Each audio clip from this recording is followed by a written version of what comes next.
Reminder ಮಾಡ್ತೀವಿ. ಹಾಂ sir. ಸಭೆ ಆಗ್ಬೇಕು ಫಸ್ಟ್. ಹಾಂ ಸರ್. ಶಾಸಕರ ಸಭೆ ಆದ್ಮ್ಯಾಗ ಅದಕ್ಕೇನೋ ಒಂದು ಅಭಿಪ್ರಾಯ ಬಂದ್ಮ್ಯಾಗ ಮುಂದೋಡೋಣ. 2 ಜಿಲ್ಲೆನಾ ಅಥವಾ 3 ಜಿಲ್ಲೆನಾ ಹೇಗೆ ಸರ್? 3 ಜಿಲ್ಲೆ ಪ್ರಶ್ನೆ ಇಲ್ಲ. ಚಿಕ್ಕೋಡಿ, ಗೋಕಾಕ್ ಹಾಂ ಸರ್. ಮುಂಚೆಯಿಂದ ಡಿಮಾಂಡ್ ಇದೆ, ಇವು ಕೂಡ ಅದೇ ಡಿಮಾಂಡ್ ಇದೆ.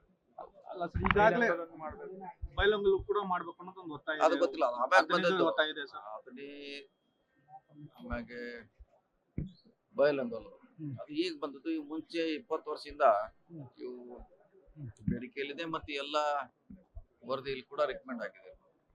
ಈ 3 ಜಿಲ್ಲೆ ವಿಭಜನೆ ಆದ್ರೆ ಸರ್, ಮರಾಠ ಕರ್ನಾಟಕದ ಜಗಳ ಐತಲ್ಲ ಮಹಾರಾಷ್ಟ್ರದಲ್ಲಿ, ಅದಕ್ಕೆ ಎಫೆಕ್ಟ್ ಆಗಲ್ಲ. ಸರ್ ಅದಕ್ಕೆ ಎಫೆಕ್ಟ್ ಆಗಲ್ಲ, ಮಾಡ್ರ ಏನ್ ತೊಂದರೆ ಆಗಲ್ಲ, ಮಾಡಬಹುದು.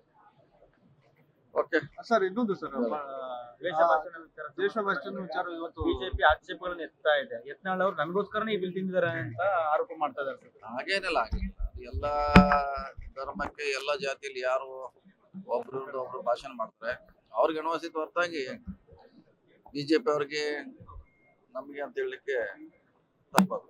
ಸಂವಿಧಾನದ ವಿರುದ್ಧವಾಗಿ ಈ ಬಿಲ್ ತರ್ತಾ ಇದ್ದಾರೆ ಅನ್ನುವಂತ ಆರೋಪವನ್ನು ಮಾಡ್ತಾರೆ. ಅಂದ್ರೆ ವಾಕ್ ಸ್ವಾತಂತ್ರ್ಯವನ್ನು ಕಸ್ಕೊಳ್ತಾ ಇದ್ದಾರೆ ಅಂತ ಆರೋಪ. ಸಂವಿಧಾನದಲ್ಲಿ ಕೂಡ ಇದೆ ಅದ್ರಲ್ಲಿ ನೆಕ್ಸ್ಟ್ ವರ್ಷನ್ ಇದೆ ಸರ್. ಐದು ಸಮಾವೇಶ ಮಾಡ್ಬೇಕು ಅನ್ನೋ ಜನವರಿಯಲ್ಲಿ ಅದು ಏನಾದ್ರು ಪ್ರೋಸೆಸ್ ಇದೆ ಸರ್? ಇಲ್ಲ, ಸದ್ಯಕ್ಕೆ ಯಾವ್ದಿಲ್ಲ. ಚರ್ಚೆ ಮಾತಾಡ್ತೀವಿ, ಸದ್ಯಕ್ಕಿಲ್ಲ. Okay sir, thank you sir. Latest ಹಾಗೂ ಇಂಟ್ರೆಸ್ಟಿಂಗ್ ಸುದ್ದಿಗಳಿಗಾಗಿ ಬಾಸ್ ಟಿವಿ ಕನ್ನಡ ಚಾನೆಲ್ನ ಸಬ್ಸ್ಕ್ರೈಬ್ ಮಾಡಿ. ಹಾಗೆಯೇ ಬೆಲ್ ಐಕಾನ್ ಪ್ರೆಸ್ ಮಾಡಿ. ಇದರ ಜೊತೆಗೆ ಫೇಸ್ಬುಕ್, ಇನ್ಸ್ಟಾಗ್ರಾಮ್, ಎಕ್ಸ್ ನಲ್ಲೂ ಮಿಸ್ ಮಾಡದೆ ಫಾಲೋ ಮಾಡಿ.